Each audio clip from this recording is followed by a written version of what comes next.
Zuba caiu, Crespo chegou, e eu ouvi dizer que ele não tá vindo sozinho. Agora será que ele tá trazendo alguma coisa na mala? Tipo, reforços, por exemplo? Eu vou falar sobre isso e dizer o que está por trás do retorno do Hernan Crespo. Salve, salve rapaziada que acompanha o canal. Antes do nosso giro de notícias, deixa eu te falar do nosso novo parceiro, Tadala Natural. Para você que está com problemas ou apenas deseja melhorar a sua performance na hora H, esse sem dúvida é o melhor, mais potente e saudável. Liberado pela Anvisa sem contraindicação e contando com 9 ingredientes afrodisíacos. Ele é um suplemento natural que vai lhe ajudar a disputar a melhor partida da sua vida. Não corra riscos tomando substâncias com efeitos colaterais e componentes químicos. Invista na sua saúde sexual com segurança. Clique no link abaixo que está na descrição ou no primeiro comentário afixado e garanta o seu com direito a frete grátis para todo o Brasil. Aproveite a oferta e ganhe também até 3 frascos de graça sem custos adicionais. Nada estava garantido, aí eu chego hoje aqui para trabalhar, não tem mais nada. Não, os resultados, né, Michele? A lei da bola diz que o resultado pune o treinador, né? No Brasil, principalmente. O Gilberto Dias já está há mais de um ano, né, Alex? Mais de um ano à frente do São Paulo. Desde o ano passado eu sempre critiquei ele. Sim, você sempre. Treinador fraco, um treinador que durante a partida ele ele demorava muito para tomar decisão. A gente lá na tribuna ali, junto com os conselheiros, ali eu estava, e quantas vezes, Michele, a gente dizia a mesma coisa. Porque ele não tira o fulano e coloca o ciclano? Eu não conseguia ver isso. E com 200 auxiliares no banco, isso que eu ficava indignado. Ele demorava muito para mudar o time onde precisava mudar, né? E às vezes que mudava errado. Quer dizer, então acho que não só por isso, né? Por conta da situação do São Paulo no Campeonato Brasileiro, um ponto em Xará, perto da zona de rebaixamento, que é uma campanha vergonhosa do São Paulo no Campeonato Brasileiro. Nas Copas vai tudo bem, mas só que na próxima data de Libertadores, né, Xará, e Copa do Brasil, começam os mata-mata. Os mata-mata é diferente, né? Quer dizer, São Paulo vai bem nas Copas, mas no Campeonato Brasileiro, que é difícil, que é competitivo, que é longo, que é desgastante, o São Paulo está fazendo uma campanha muito ruim. E esta campanha ruim, com certeza, penalizou e foi determinante para a demissão, Xará, do Zubeldia. Foi. Eu só acho que a gente, sem querer ser advogado do Zubeldia, mas precisa também relevar só no seguinte sentido um detalhe. Ele ficou por muitos jogos sem os seus principais jogadores de talento. Principalmente o Lucas, né? O Lucas, mais dele. Pra vocês terem uma ideia, no Campeonato Brasileiro, o Neymar tem mais minutos jogados do que o Lucas. Sim. E isso você tira de um time que tem suas limitações. O principal jogador já é um fator que dificulta muito o trabalho do técnico. Mas você tem que saber repor, tem que encontrar alternativa, Alex. Se a gente fica sem você aqui ou sem o Miller, a gente tem que dar um plano jeito. B. Tá, claro, tudo bem. Entendeu? Mas ele tenta, ele coloca alguém no lugar do Lucas, mas ninguém vai jogar como o Lucas. E o Oscar ficou fora os últimos jogos também. Aí ele perde o Caleri, que não vinha bem, mas era uma referência no ataque. Ele tem que se virar, ele estava tentando se virar, mas demorou para colocar a molecada. Ele realmente, como o Miller falou, ele teve muitos problemas para acertar o time, mesmo com essas dificuldades. Ô, Xará, eu concordo com você que você está falando, beleza. Só que tem um detalhe, Michele. Teve um jogo no Morumbi, eu estava lá, e eu fiquei atormentado. Você quase entrou em campo. Pelo amor de Deus. Ele estava jogando, eu acho que ele não se deu conta. O quê? Que ele estava jogando com 4 laterais. Que? 4 laterais? O Abel coloca 2, mas o Abel coloca 2 com propósito. Diferente. 4 laterais, 2 laterais direito e 2 laterais esquerdo. Nossa. Puxa vida, então, e o time do São Paulo é limitado, nós sabemos disso, né? Então todo mundo faz uma... Peraí, 4 lateral direito, 4 lateral no campo? É um absurdo, quer dizer, então ele fazia certas coisas que ninguém entendia o que ele fazia. Xará, na história do futebol, você já viu um treinador começar a colocar 4 lateral para jogar? Difícil. Pô, é limitar muito a sua equipe, que já é limitada. Então acredito que, eu falei pro Xará agora há pouco, Michele, o seguinte, o Abel é 90% ele e 10% o time. O Zubeldia não. Era 90% o time e 10% só ele. Quer dizer, então... Agora, onde não chegam as pernas, chega o coração. Frase do Hernan Crespo, que ficou eternizada lá na parede de São Paulo. É uma boa escolha o Crespo? Ganhou o título paulista, não ganhou pelo São Paulo? Sim, Michele, todo treinador, ele vive de passado. Isso é uma lei da bola, né? O Crespo museu também. O Crespo tá voltando por quê? Você acabou de falar aí. Porque ele ganhou um título. Deixou boas recordações. Tirou o São Paulo lembrança. da longa fila de Paulistão. Quer dizer, e num momento que o Palmeiras estava, né, Machará? Exatamente. Quer dizer, Elegante o Então, Crespo. ele foi campeão paulista por conta desse título e também é um cara muito gente boa. Ele é mais humilde. educado, né, do que o Zubeldia. Olha, no jogo da também, né? seleção, Mas o jogo né? passado da seleção brasileira, ele estava no camarote lá. Ah, Quando eu vi o Crespo, eu falei, opa, é jogo da seleção brasileira contra... Tá por aqui já. O Crespo aqui, eu falei assim, peraí, tem alguma coisa Tá de aqui. férias. Vacaciones. Vacaciones no Brasil, não, né? Exatamente. E ele é um cara muito carismático, muito gente boa, quer dizer, conversa com todo mundo, fala bem português. Boleiro. Isso. Então, quando eu vi ele, eu falei assim, opa, ele não tá aqui à toa. E só uma curiosidade, hein? Podia ter feito. Vai ser o primeiro encontro de verdade da torcida do São Paulo com o Crespo, porque ele trabalhou no São Paulo na época da pandemia, que não tinha arquibancada. Ele não dirigiu o São Paulo em nenhum jogo. Estádio vazio. Aquele barulho de torcida de mentira. Em nenhum jogo, exato, em nenhum jogo ele dirigiu o São Paulo com torcida. E é mais difícil. Vai ser a primeira vez. É mais difícil, hein, Xará e Michele? É mais difícil você estimular o seu time. Sem torcida. É mais difícil. Ainda mais o São E Paulo ele tá conseguiu lotando. fazer isso conquistando o título. Ainda mais o São Paulo tá lotando o bem estádio. colocado por vocês aqui do Gazeta Esportiva. Vai ser um encontro de milhões, né? Um encontro de verdade. gratidão também pelo título do Paulista. Bom, agora... Aqui na Jovem Pan.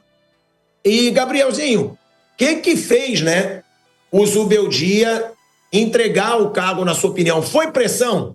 Ele viu que ele ia cair e aí resolveu largar?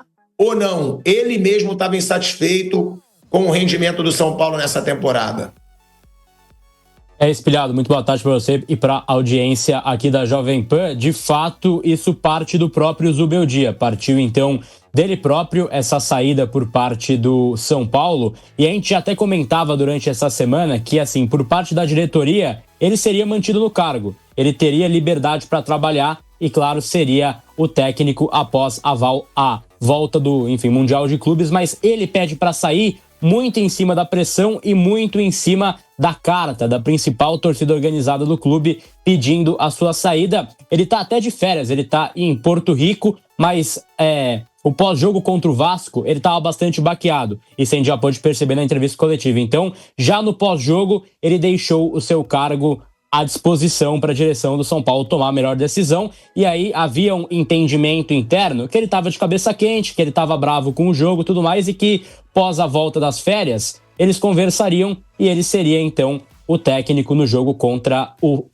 Flamengo no Maracanã, que é o jogo da volta. Mas ele esteve firme nessa postura e esse fim de semana é uma pressão externa e interna muito grande. E aí hoje pela manhã ele entrega de maneira oficial para o clube a carta de demissão, né? O seu pedido então de demissão, não é mais técnico do São Paulo, e aí foi feito aquele acordo também pela multa rescisória, pilhado, que a gente gosta de falar por aqui. É um São Paulo que não tem hoje dinheiro no caixa para fazer, esse movimento, para fazer uma demissão. Então, inicialmente era uma multa de 3 milhões de reais, com a saída eles fazem um acordo amigável e aí o São Paulo não paga, né? Então tem esse acordo que também torna viável aí a saída dele por parte do São Paulo. E neste momento, até a informação que chegou há poucos instantes, Hernan Crespo é o nome favorito para ser o novo técnico do São Paulo e está por detalhes. Já tem um alinhamento de salário com o técnico argentino e ele deve ser anunciado ainda hoje como novo técnico do São Paulo,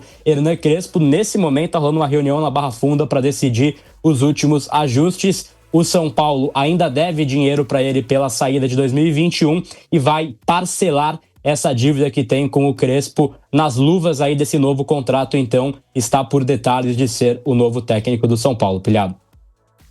É isso, né, Gabrielzinho, trazendo pra gente aí, né, todas essas informações. Zubeldia estava sob pressão.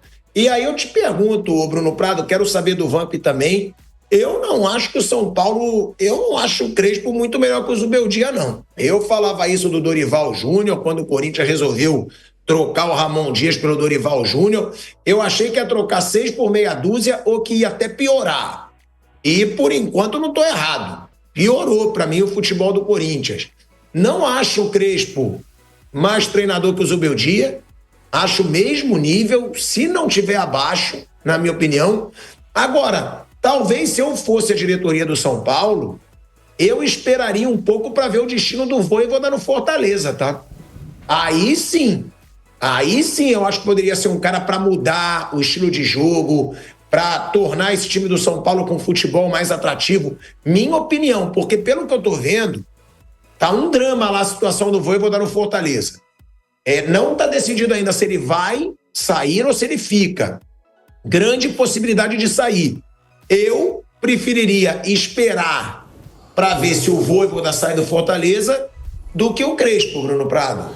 Bom, do Vojvoda até, informação de agora há pouco, o Fortaleza divulgou uma nota que ele fica, né? Que ele vai cumprir o contrato dele, né? Então o Vojvoda vai ficar. Então pronto. Então é bom ter a informação, porque até ontem era provável que ele fosse sair. Então, se ele vai ficar, aí realmente já é mais complicado. Ele vai ficar, foi aqui há alguns minutos aí que teve essa nota do Fortaleza. O Crespo, ele teve uma passagem pelo clube em que ele tem um título estadual, né? Então uma parte da torcida gosta dele, isso acaba tendo peso na escolha dos dirigentes do São Paulo. Eu também acho que não muda muito assim o nível do treinador, não acho que o Crespo seja um treinador acima do Zubeldia, acho que são treinadores mais ou menos do mesmo patamar, tem algumas diferenças na maneira de jogar, enfim, mas nada que vá ter uma mudança radical no futebol apresentado pelo São Paulo. O São Paulo ele tem jogado muito mal os últimos jogos, principalmente em casa. O São Paulo, ele no Brasileiro é uma campanha bem preocupante, São Paulo está a 1 ponto da zona do rebaixamento, isso pesa muito para a pressão em cima do técnico. O que eu acho que o Crespo pode trazer de imediato que tentar aí numa mudança de técnico, às vezes tem uma melhora instantânea, mais do lado emocional do que realmente uma mudança. E o São Paulo, nesse momento, ele precisa somar pontos, mesmo que seja um tiro curto, assim, uma melhora curta para somar ponto para não cair. Esse é o principal do São Paulo no ano. Ok, está vivo aí na Libertadores, na Copa do Brasil, mas ele está a 1 ponto da zona do rebaixamento. O São Paulo ganhou 2 jogos no Campeonato Brasileiro de 12. É muito pouco. O São Paulo ganhou menos jogo que o Santos, por exemplo. O Santos que estava afundado aí na zona, saiu na última rodada. O Santos tem 3 vitórias, o São Paulo tem 2. Então o São Paulo, ele precisa de pontos para não cair. É o principal, tá? Para mim, nesse momento, isso está acima de uma campanha na Libertadores, da Copa do Brasil. A prioridade total tem que ser sair lá de baixo. Não está na zona, mas está por detalhes. Essa tem que ser a prioridade assim que retornar o futebol. Sair dessa zona perigosa. O Crespo, acho que ele pode trazer assim, uma melhora, talvez, num ambiente. O Zubeldia já estava bem desgastado, bem cansado. E isso pode ajudar, mas também não acho que muda muito, não. Do Ramon e do Dorival também falei aqui que achava que era mais ou menos diferentes, claro, mas não acho que não era uma mudança assim de patamar. E concordo também de Crespo e Zubeldia também não acho que é uma mudança de patamar, não. Acho que é mais um treinador que está saindo com desgaste, tem 1 ano e pouquinho de trabalho dele aí. E chega outro. O São Paulo, ele roda e não sai do lugar. A questão, o São Paulo, ele pode ter alguns momentos, como ele ganhou a Copa do Brasil, tem uma outra boa campanha aí em algum campeonato, mas ele sempre volta para o mesmo lugar, né? Sempre o técnico sai desgastado, vira e mexe, está brigando lá embaixo. O São Paulo, enquanto não arrumar a casa, vai ser isso aí, assim. Vai ter um momento que o time vai encaixar, deu certo ali, um tiro curto, chegou, ganhou uma Copa do Brasil, chegou em uma semifinal de outra, chega perto numa Libertadores, mas não vai sair. Enquanto tiver quebrado, e o São Paulo está quebrado hoje, e para mim o Zubeldia só não foi demitido antes porque a multa era de 3 milhões, acho que até gostaram que ele pediu demissão, o São Paulo vai ficar nessa. Vai ter um ou outro bom momento, mas no vira e mexe vai voltar para o mesmo lugar. E o problema, né, Bruno, também não é só a multa, não é só a situação financeira. O problema é que a maior contratação que fez também mal joga. Tem isso, eu vejo muito se falar no Neymar, mas pouco se fala no Oscar, Flávio Prado e Velho Vamp. O Oscar, desde que chegou, mal jogou pelo São Paulo, pô. Decidiu alguns jogos, mas nenhum jogo grande realmente foi decidido. Eu acho que tem que começar a ser cobrado isso. Contrataram o Oscar numa situação física ideal, né, o Flávio Prado e Vamp, porque cobram muito do treinador, fala-se muito em dívida, mas gastaram pra caramba com um reforço que foi super falado. E cadê desse cara entregar? O cara tá machucado, não dá pra jogar, não tem jeito. Isso aí eu não sei como é que ele tava, sinceramente. Ele vinha numa condição física abaixo do normal, até pelo local onde ele jogava. 8 anos na China. Então... Ele participou de 18 dos 34 jogos, um pouco mais que a metade do ano. Ele veio mal? Não dá pra saber porque ele jogava num futebol que não existe, né? O futebol chinês. Agora, o São Paulo, ele faz esse movimento, né? Quando ele está vendo que a coisa está mal parada, ele faz esse movimento e traz um cara igual. Não muda nada. Crespo e Zubeldia é a mesma coisa. Técnicos, nota 5, 6, não mais que isso, que é também o nível do elenco de São Paulo. Não vai acontecer nada, não vai mudar nada. Pode fazer um barulhinho aí no começo, mas não acredito que contra Flamengo. Flamengo tem Corinthians, né? Tem o Flamengo, Bragantino e Corinthians são os 3 primeiros jogos. Eu acho que o Crespo já vai começar a ficar ameaçado depois de 3 jogos.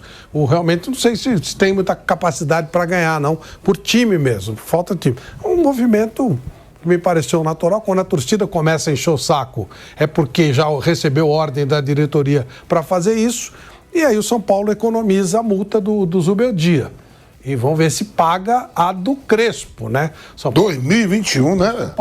E ele já foi até na FIFA para receber e não conseguiu receber. Negócio de louco, cara. Então vamos ver. Agora, se ele vier e não receber, depois não reclama.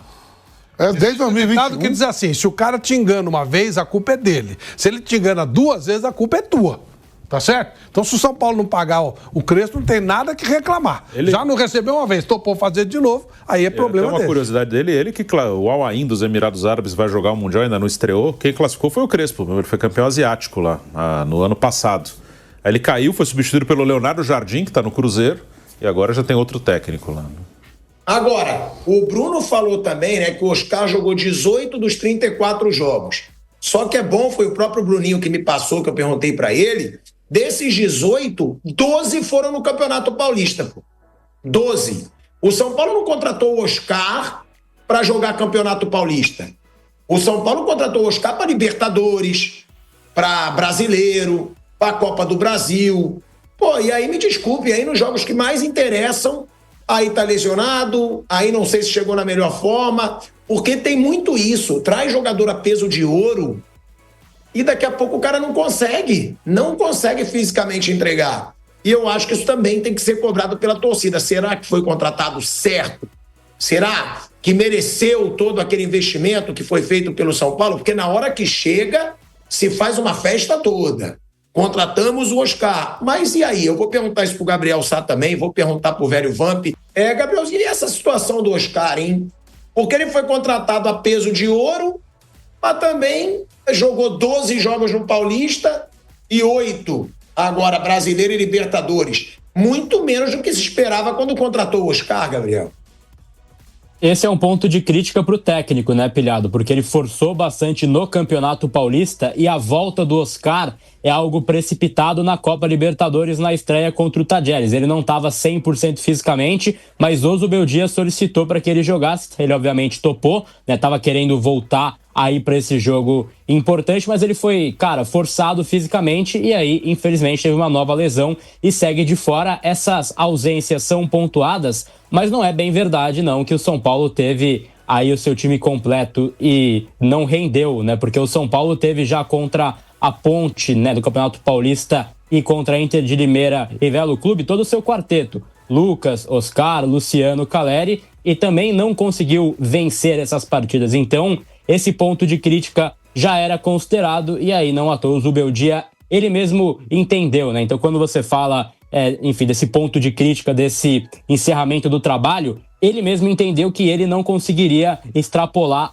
o teto que ele já vinha oferecendo para esse São Paulo, e aí não à toa ele pede demissão nas suas férias, né? Acho que ele, viu Instagram, viu nota da torcida, ficou de saco cheio, falou, quer saber, vou embora mesmo e sigo o meu rumo. Eu acho que foi mais assim nessa linha o Zubeldia, porque ele mesmo pede demissão, ele seria o, técnico para a sequência, ele estava bancado pela direção, mas ele resolveu ir embora, Pilhado. Tava bancado mais ou menos, né, Gabrielzinho? É aquilo, tava bancado, foi o que o Bruno falou, que a diretoria não queria pagar a multa, mas a diretoria tava louca que ele fosse embora. Ele ia voltar das férias e ia, fazer 2 jogos, né? Contra o Flamengo no Maracanã e contra o Bragantino lá. Possivelmente ia perder os 2 e ia sair fora, né? Então, ele não tinha aquele teto tão largo para ficar no São Paulo, mas ele teria o técnico mantido, ele poderia ficar em cima dessa multa como outros já fizeram, mas ele entendeu que não seria o caminho e ele pediu demissão. Quem ganhou o manto sagrado do São Paulo novamente, direto do São Paulo, e ficou muito feliz com isso, foi o Hernan Crespo, que depois da demissão do Zubeldia, né? Zubeldia foi lá, pediu as contas, ele teve hombridade em fazer isso. Ele percebeu que não ia conseguir extrair mais nada desse bando de jogador acomodado, limitado e displicente que joga no São Paulo, um verdadeiro catado, né? E percebeu também que o torcedor perdeu a vontade de acompanhar o time. O que ele fez?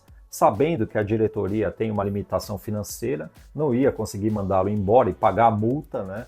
Ele foi lá e pediu as contas. E depois disso recebemos a informação do retorno do Crespo após quase 4 anos, né? Ele deixou o São Paulo em meados de outubro de 2021 e naquela ocasião São Paulo estava bem mal. Estava flertando com a zona de rebaixamento no Campeonato Brasileiro e nada mudou, né? Nada mudou, só o plantel. O plantel mudou. O Crespo saiu naquela época e de lá para cá ficaram o Caleri chegou bem no final dele, o Luan tava, Pablo Maia tava, Luciano também e o Arboleda. Nesse período de quase 4 anos, tivemos 4 treinadores, Rogério Ceni, Dorival, Carpini e Zubeldia. E colocando o próprio Hernan Crespo e o Fernando Diniz, só nesses 2 mandatos do Júlio Casares incompletos, hein? Ainda tem mais 1 ano pela frente ainda, mais de 1 ano. Temos aí 6 treinadores diferentes. E onde eu quero chegar com isso? Em 4 anos e meio de Júlio Casares no São Paulo, tivemos aí 6 trocas de treinadores, tivemos vários jogadores diferentes que passaram, de lá para cá sobraram só 4 ou 5, né? E continua a mesma merda. Qual é a conclusão que podemos tirar disso? Jogadores e treinadores têm uma parcela mínima nessa culpa aí. Agora está mais do que na hora de começar a mexer na parte de cima. O Júlio Casares, por ser o presidente do São Paulo, ele tem que cumprir o seu mandato. Ah, mas tá uma bosta, tá uma merda. Sim, tá. Eu concordo. Só que não foi encontrado nenhuma irregularidade para tirar ele do cargo. Mas o Júlio Casares não precisa encontrar nenhuma irregularidade para meter o pé no rabo de um pessoal que tá lá. Um amontoado que não serve para porcaria nenhuma. Muricy Ramalho. Alguém sabe o que o Muricy faz ali, a não ser fofoca em podcast? Carlos Belmonte é outro. O que ele faz? Rui Costa, bacana, só tá chegando jogador pereba no São Paulo. O que esse cara tá fazendo ali? Tem outros ali, então dá para fazer uma faxina. Manda todos esses caras pro olho da rua. Próximo passo, ajudar o Hernan Crespo. Tem que contratar. Ah, mas o FIDIC, o São Paulo tem que ir, não sei o quê. Vai lá no departamento médico, na enfermaria. Tem vários caras que estão lá, que se machucam sempre. Eu já falei aqui. Lucas Moura e Oscar, que juntos ganham 4 milhões de reais, por volta de 4 milhões de reais, para ficar lá, recebendo cuidados médicos. Certo? Então, os caras estão mais atrapalhando do que ajudando. E não é por isso que eles vieram. O Ferreirinha é outro também, viu? É um jogador de cristal, vive se machucando. E o salário não é pouco. E o Júlio Casares tinha que ter uma conversa com eles e perguntar, e aí, vai ou não vai? Porque se não for, não dá pra gente ficar pagando pra vocês ficar aqui não. Pega a caneta, faz que nem o Zubeldia fez. Ou melhor, faz que nem o Hernanes fez, que é um dos ídolos do clube. Quando viu que não dava mais pra ficar ganhando 1 milhão de reais sentado no banco de reserva, ele pegou a caneta, assinou a rescisão e foi embora. O Lucas Moura tem uma legião de fãs que ficam bravos comigo quando eu falo que ele tem que sair se não der mais pra jogar. Mas a verdade é essa. E eu vou um pouquinho mais além. Você quer saber quem é o cara que é mais útil para o São Paulo hoje do que o Lucas Moura? O Rigoni, né? E diga-se de passagem, estão falando que o Crespo pode pedir o Rigoni porque o São Paulo está atrás de um ponta-direita. Já imaginou? O Rigoni pode não ser um craque de bola, mas funcionou muito bem com o Hernan Crespo. Ele não tá velho, tem 32 anos de idade, ainda tem muita lenha para queimar. E o melhor momento da carreira do Rigoni foi no São Paulo do Hernan Crespo. Naquela época ele custava cerca de 3,8 milhões de euros. E as 2 últimas transferências do Rigoni foi a custo zero. E hoje ele joga em um clube chamado León, do México, é o clube do Rames Rodrigues, né? E lá ele é reserva. Tá fácil para arrancar o Rigoni de lá, hein? Eu acho que a diretoria tem que fazer essa investida aí. Falei, ele não é craque, mas ele tem mais utilidade do que o Lucas Moura, porque o Lucas Moura não joga. Eu acho que até eu tenho mais utilidade que o Lucas Moura dentro de campo hoje em dia. Ontem eu corri de um cachorro na rua. Eu tô em forma. E é bem interessante a diretoria correr atrás também de um camisa 10, viu? Porque na primeira passagem o Crespo encostou o Luciano. O Luciano era banco no time dele. Imagina que ele vai colocar o Luciano para jogar onde o Luciano não produz. Ontem eu estava conversando com um seguidor sobre isso e ele falou assim: Renato, ele vai mandar buscar o Benítez, quer apostar? Eu falei, se eu apostar eu ganho. Né? O Benítez Na posição de 10, ele é muito melhor que o Luciano, além de cobrar uma falta perfeita. O cara sabe cobrar uma falta, só que o Benítez bate cartão na enfermaria. Então não adianta. Você lembra do Benítez, né? Ele mais uiva e canta do que joga. Vive machucado. Aí não compensa, cara. O Benítez se machucava muito fácil na época. Imagina hoje, 3 anos e meio mais velho. Se ele dá uma uivada que nem ele dava antigamente, ele se lesiona. Mas, meu amigo, é o seguinte. Reforços vão ter. A diretoria vai ter que reforçar, até porque é um pedido do Crespo. Ele trouxe esse pedido na mala. Quero reforços. E vai acontecer. E a diretoria sabe que vai ter que reforçar, porque do jeito que tá, não vai arrumar nada. Aí a máscara vai cair de vez. Todo mundo vai saber, né? Até aquela meia dúzia barulhenta, chata pra caramba, que insiste que o problema do São Paulo é o treinador, vai sacar que o problema tá lá em cima na diretoria. Aí vai ficar feio pro Júlio Casares, né?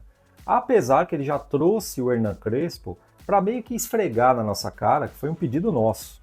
Que a maioria da torcida do São Paulo queria o retorno do Hernan Crespo. E é isso que está por trás dessa contratação do Hernan Crespo, viu? Pode anotar. E Igor Vinícius tem negociações muito bem avançadas para ser o novo reforço do Santos.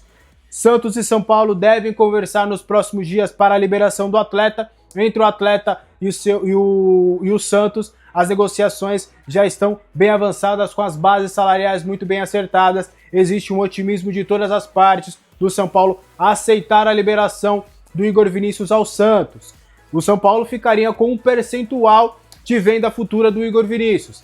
Esse percentual ainda não está definido, e é isso ainda que separa o acordo realmente de sair no papel. Mas, como a gente já tinha falado na semana passada com exclusividade, naquela época eu tinha que o Fortaleza estava mais na frente, mas o Santos voltou à tona, voltou com tudo para a contratação do Igor Vinícius. Até conversei com alguns colegas que cobrem o Santos. O Santos estava bem otimista para conseguir o Mike, mas o Mike ainda está na disputa do Mundial de Clubes com o Palmeiras. Ainda não há uma certeza de que o Palmeiras vai liberar para um rival direto. Então o Santos foi para uma espécie de plano B e partiu para cima de Igor Vinícius, porque entende que a negociação seria bem menos complexa do que com o Palmeiras, já que o Mike lá, mesmo não estando nos planos para uma sequência de temporada, ele ainda é um jogador que é útil e vem sendo utilizado. Já desse lado, o Igor Vinícius já está bem claro que ele não faz parte dos planos do São Paulo. Então a expectativa de todos é que tudo seja definido nos próximos dias. Igor Vinícius sequer deve se reapresentar no dia 26, não deve reencontrar, por exemplo, Hernan Crespo. Ele que jogou com o Hernan Crespo em 2021, não deve ter esse reencontro com o treinador. As conversas estão bem avançadas e tudo deve ser definido nos próximos dias. Acho, pelo que eu conversei com algumas pessoas nesta semana, tudo já deve estar definido entre Igor Vinícius e Santos. E ele deve voltar para o clube que o revelou. Poucos sabem, mas o Igor Vinícius é um menino da Vila. Ele foi revelado nas categorias de base do Santos, acabou indo para a Ponte Preta, que foi lá onde ele chamou a atenção do São Paulo, e aí desde então ele está vestindo as cores do São Paulo. Então o Igor Vinícius deve ser mais um aí a abrir espaço na folha salarial do São Paulo ainda nesta temporada. Antes da gente